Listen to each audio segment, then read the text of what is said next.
Tušt ili portulak je jednogodišnja biljna vrsta koju često smatramo korovom, a u stvari je riječ o izuzetno ljekovitoj biljci koja se koristi u narodnoj medicini i gastronomiji. Vodi porijeklo iz Azije, ali se raširila po cijelom svijetu. Nježna biljka bogata ljekovitim tvarima, a većina ju ljudi smatra korovom i redovno ju čupa i uklanja iz svog vrta, cvijetnjaka, a nerijetko i vazni. Ostanite sa mnom u narednim minutama i poslušajte sve o dobrobitima ove nadasve zanimljive biljke koja sama raste posvuda, a mi je smatramo štetnikom jer se brzo širi. No, u krivu smo. Tušt je jednogodišnja biljka čije se razgranato, crvenkasto, mesnato i sočno stablo širi po površini zemljišta potiskujući druge biljke. Ova biljka može doseći visinu od 15 do 30 cm. Listovi su mesnati, jajolikog oblika i zeleni, a na rubu starijih listova pojavljuje se crvena boja. Kada procvjeta, pojavljuju se mali žuti cvjetovi koji su pojedinačni ili su grupirani po 2 ili 3 cvjeta.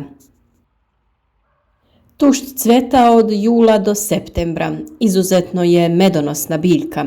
Stvara puno sjemenki koje se lako osipaju i imaju najbolju klijavost druge godine tokom proljeća. Osim sjemenom, može se lako razmnožavati reznicama, a iščupane biljke se ponovno lako ukorjenjuju kada su u dodiru sa zemljom. U gastronomiji se najčešće upotrebljava svjež za pripremu pesta, raznih salata, smutija ili variva. Može se sušiti i konzervirati za upotrebu tokom zime.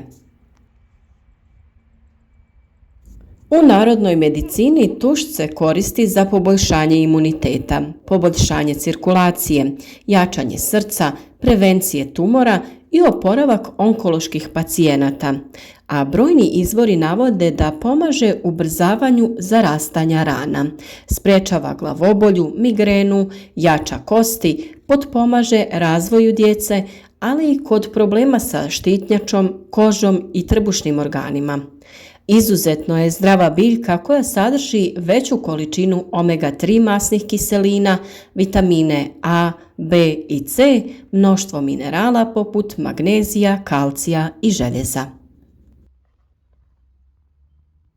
Uzgajanje ove biljke je vrlo jednostavno i lako, ali treba ispuniti određene uslove. I pored toga što je ova biljka korov, ukoliko ga stalno uklanjate iz svog vrta, primijetiti ćete da ga ima sve manje ili će u potpunosti nestati. Najbolje je da za uzgoj uredimo posebnu gredicu. Odgovaraju mu sunčana mjesta sa dobro dreniranim zemljištem. Za sadnju izbjegavajte zabarena zemljišta, a on inače sušu podnosi odlično. Kao sadni materijal mogu nam poslužiti biljke koje pronađemo u vrtu, voćnjaku ili bilo gdje u prirodi. Reznice koje uzmemo s biljaka ili sjeme. Iščupane biljke je dovoljno posaditi u zemlju, a reznice položimo na zemlju i položeno stablo lagano prekrijemo zemljom. Poslije sadnje potrebno je zaliti posađene biljke i reznice. Odlučimo li se koristiti cijele biljke iz prirode kao sadni materijal, trebamo znati da tušt prenosi nematode i zbog toga je bolje da se koriste reznice ili sjeme. Ukoliko se koristi sjeme, dovoljno je prilikom sjetve posuti sjemenke po površini zemljišta. Sjemenke bolje klijaju kada su na površini izložene svjetlosti. Sjetva se obavlja u proljeće. Tušt je otporan na visoke i niske temperature te na sušu, a može uspjeti i na tlu najlošije kvalitete. Brige o ovom usjevu praktično da i nema, osim redovne rezidbe. Posebno treba obratiti pažnju da režemo mlade biljke prije cvjetanja i formiranja sjemena. Prilikom rezidbe ostavimo dio osnovne biljke jer se ona razgranava i stvorit će se nove mlade stabljike. Uvijek je dobro ostaviti nekoliko biljaka koje nećemo rezati, koje ćemo ostaviti da formiraju sjeme. Tušt je inače jak kompetitor, odnosno lako se samo zasijava i potiskuje druge biljne vrste u vrtu. Zbog nutritivno bogatog sastava, dugotrajna konzumacija tušta uz inače uravnoteženu prehranu može pomoći u obrani i sprječavanju nastanka kroničnih bolesti.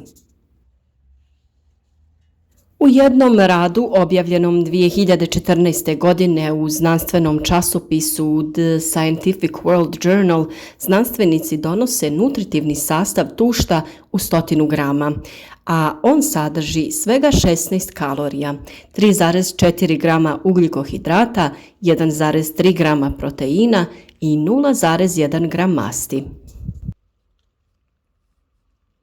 Oni navode da sadrži niacin, folate, pantenonsku kiselinu, piridoksin, riboflavin, tiamin, vitamin A i vitamin C.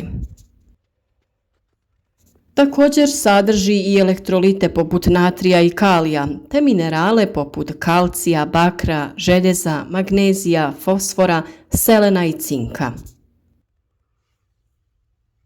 A tušt je naime jedna od biljaka koja je najbogatija omega-3 masnim kiselinama. Za razliku od ribljeg ulja koje je također bogato navedenim, tušt ne sadrži kolesterol. Omega-3 masne kiseline poput alfa-linolenske i gama-linolenske kiseline dokazano štite od nastanka kardiovaskularnih bolesti, upalnih procesa ili razvoja tumora. Također, zdrav omjer masti u organizmu rezultira dugotrajnom zaštitom od nastanka raznih kroničnih bolesti. Osim toga, tušt sadrži i mnoge aktivne biljne komponente poput pretače vitamina C, alfa-tokoferola i beta-karotena koji se u organizmu sintetizira u vitamin A.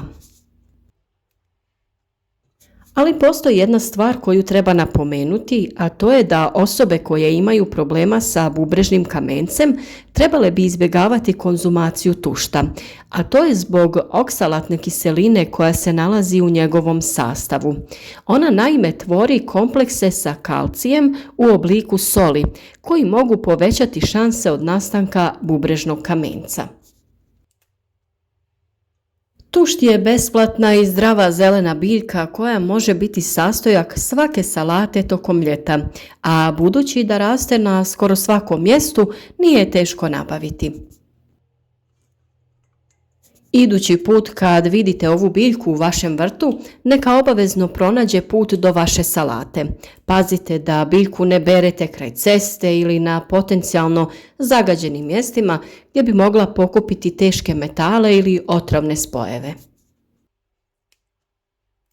Tušt se odlično slaže i sa grčkom salatom. Možete ga često pronaći u tradicionalnim receptima za raznovrsne grčke salate, a odličan je i u kombinaciji sa jajima ili u svim vrstama variva.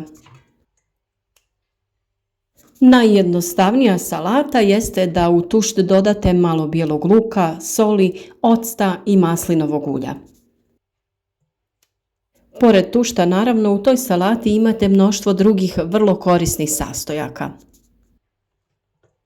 Možete ga dodati u bilo koju drugu salatu koju volite da konzumirate.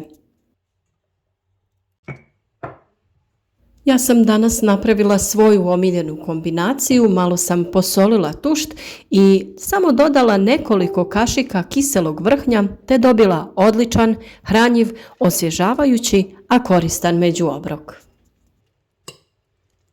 Po mom ukusu u ovu kombinaciju odlično se uklapa i bijeli luk i možda svježi krastavac. Svakako se nadam da ćete se odlučiti isprobati ovu biljku, te da ona od sada više neće biti samo korov u vašem vrtu.